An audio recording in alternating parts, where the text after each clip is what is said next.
Besides being an awesome tool for freelancers and individuals, Notion is also great for larger teams and huge organizations.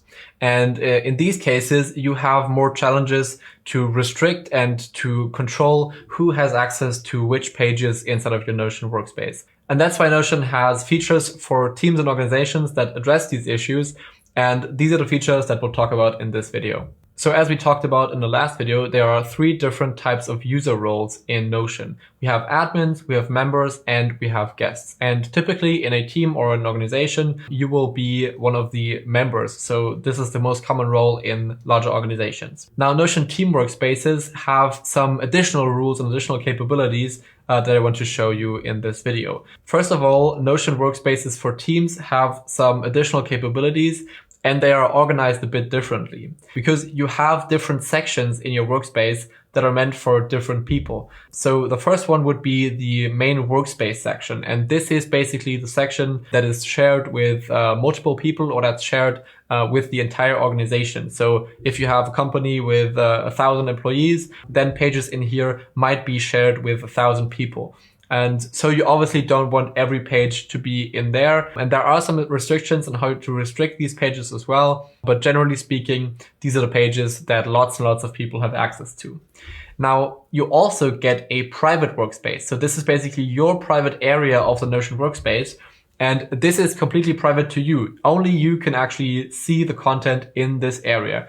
And you can decide if you want to share something with the broader audience or with the broader organization or with other people. But you can also keep things in there secretly, basically, so that you have your own work area and you can do things how you want to do your things without other people actually seeing it. Lastly, there's also a third section, and this actually shows up if you share a document with somebody else in the organization. So as you can see at the top, I actually shared the page now, and now this gets added to the shared section of the sidebar.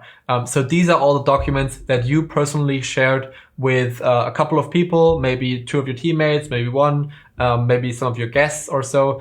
So again, to really differentiate the different levels of access inside of a Notion Teams workspace.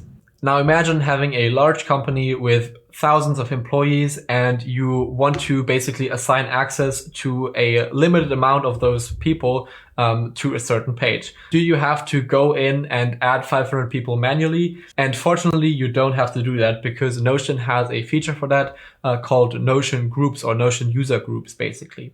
And this feature allows you to organize the people in your workspace into different groups and then give page access to any of these groups. So for example, if you have a CRM in your Notion workspace for your company, maybe you want only the salespeople to be actually able to see it and work with it. And anybody else doesn't even need to see it because it's not for them. They don't have anything to do with it, basically. So maybe you only want to give a group called sales team access to this specific page.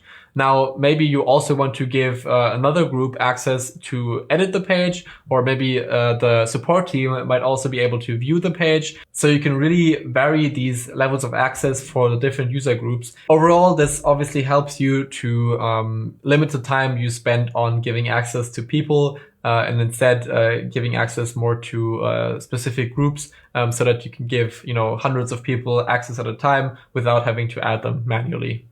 Now, to keep your workspace secure, some people might also want additional capabilities, and these are available, but they're only available on the enterprise plan.